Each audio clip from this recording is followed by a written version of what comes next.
带着对南极地下城的好奇，叶晨踏上了返回北欧科考站的路程。此时，运输油料的车辆已经将运输来的油料全部注入到日本科考站的储油罐中。吴柏林难得有兴致走出他的无寒宫，站在中央广场处环顾四周，满脸得意之色的暗自感叹，有这么一支现代化的队伍，在南极这种不毛之地，还真是用处多多。只可惜人手始终还是有些不足，比起破青会数10万众，这么点人确实寒酸了些。刚好局地航平这时正在监督油料传送，在检查完剩余油量之后，他用日语叮嘱了负责运输的人，一定要留意燃油的安全警戒线，一旦油量接近警戒线，无论什么天气，都必须立刻启程前往科考船。吴柏林远远看着他，便笑着向他招手，狗腿子，来。局地航平连忙一路小跑，殷勤地来到跟前，恭敬地问，真人有何吩咐？吴柏林问他，现在勘探情况进展如何？局地航平赶紧说，回真人，3路地面勘探队还在不停推进，但是你也知道，雷达的覆盖宽度是有限的，咱们现在3个方向的推进成2个70度角，他们走出去越远，各自需要覆盖的面积也就越大，推进速度也就越慢，短时间内想把整个南极都扫一遍，几乎是不可能的。说完，他赶紧又补充道，对了真人，咱们的直升机燃油已经所剩不多了，最多再坚持2天，直升机就要停摆，所以我想问问您，要不要先把直升机停了，把油料留作应急？吴柏林皱眉问他，不是每天都运输很多油料回来吗？为什么直升机燃油不多了？局地航平解释道，是这样的真人，直升机用的是特殊加工的航空煤油，和咱们发电机组、供热设备以及地面车辆使用的柴油是不一样的。科考船的柴油储备量很大，毕竟他们也是依靠柴油做动力，但是直升机燃油储备比较少，再加上咱们这些天一直在不停地飞，燃油消耗量确实太大了。吴柏林有些愠怒，一脸威压地说，直升机若是停了，搜索速度又会降低，你们难道就没有别的办法？局地航平无奈地说，这个我们真的是没什么办法，毕竟我们也不可能在南极开采石油，并且炼制石油，唯一能获取航空煤油的渠道就是从国内运输过来，但现在已经不可能有船进得来了。吴柏林咬咬牙，不爽地问，难道在南极就找不到别的办法了？说罢，他灵光一闪，立刻道，实在不行，就去别的科考站抢些过来吧。局地航平立刻惶恐地说道，万万不可啊真人，如果我们现在去别的科考站抢夺，对方一旦上报，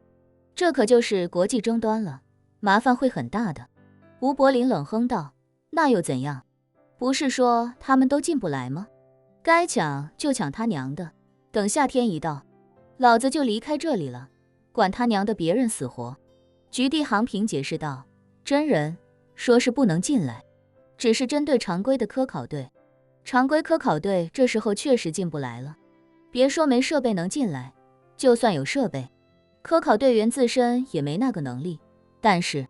科考队进不来，不代表军队进不来，如果引发国际关注，说不定会有国家派遣军队介入的。吴柏林问他，军队有什么办法进来？局地航平说，军队进来的办法主要是空投和空降，一旦事态紧急，他们有能力将特种部队和轻装甲车辆空投到这里来，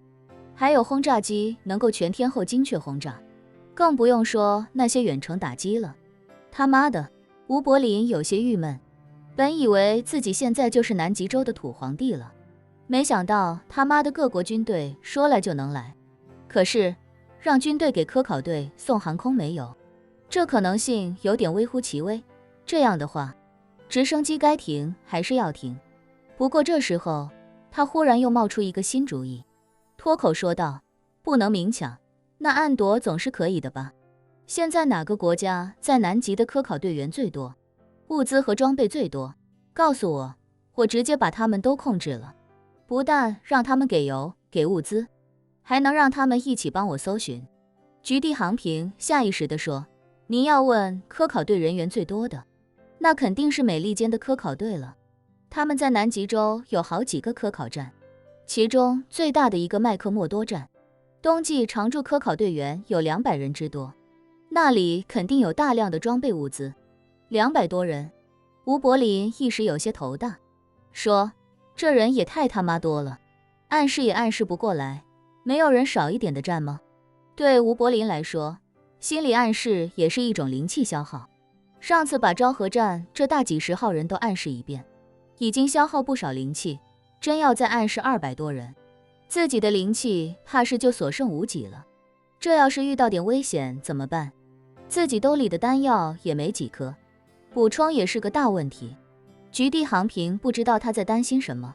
处于一心为他解决问题的角度，他恭敬地说，真人，美国其他站点充其量也就几十人的规模，物资储备量是没办法跟麦克默多站比的。麦克默多站不仅仅是最大的南极科考站，还是美利坚所有南极科考站的后勤基地，所以那里储备的物资装备非常多，直升机恐怕都不止3-5架，燃油就更不用说了。吴柏林一听这话，心中忽然又有些动心，这要是能把对方收归己用，这么多物资，这么多装备，搜寻速度恐怕能翻好几倍，那样的话，自己探索南极的机会也就大了许多。虽说可能会消耗掉大量的灵气，让自己进入一个危险的枯竭期，但南极又没有敌人，自己有什么好担心的？更何况，如果能再控制200多人，那自己可就有将近300人可用了，还有大量的现代化装备。想来南极也不可能有什么可以威胁到自己的存在。